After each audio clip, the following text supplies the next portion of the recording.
சந்தியா சாப்பிட்றியா? என்ன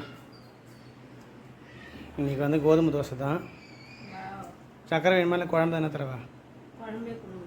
குழம்பு ஊற்றிட்டியா? ஹாய் ஃப்ரெண்ட்ஸ், இன்றைக்கி வந்து கோதுமையில் பருப்பெல்லாம் போட்டு டிஃபன் ரெடி ஆயிடுச்சு. முள்ளங்கி கார குழம்பு ஃப்ரெண்ட்ஸ். போதுமா? கொஞ்சம் வைக்கிட்டா? சாப்பாடு, கீரை பொரியல் ரெடி ஆகிடுச்சு. இன்னும் கொஞ்சம் க்ளீன் பண்ணுற வேலை இருக்குது. சாப்பிட்டு நான் வேலை முடிச்சுட்டு வந்துடுறேண்ணா. இதான் சுட்டு தான் இருக்கேன்.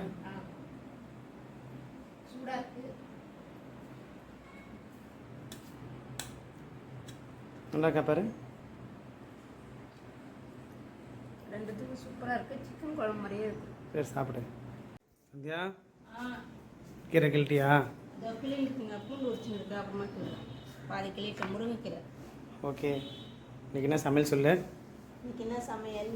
முருங்கைக்கீரை பொரியல், அப்புறமா முள்ளாங்கி உருளைக்கிழங்கு போட்டு காரக்குழம்பு, முருங்கைக்கீரை பொரியல் இன்றைக்கி எங்கள் வீட்டில். ஹை ஃப்ரெண்ட்ஸ், காரக்குழம்பு பாருங்கள், செம்மையாக இருக்குது, பார்க்கவே கலர்ஃபுல்லாக. அடுத்தது கீரை வந்துட்டுருக்கு. இன்றைக்கி சமையல் நம்ம வீட்டில் இருக்குது தான்.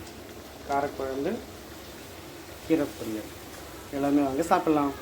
சந்தியா சாப்பிட்லாமா? இந்தா, ரொம்ப பசிக்குது. அப்பா இன்றைக்கி நைட் டின்னர் இதுதான். தோசை, காலையில் தக்காளி சட்னி அப்படியே இருந்தது. அதனால் சட்னி எதுவும் அரைக்க வேணாம்.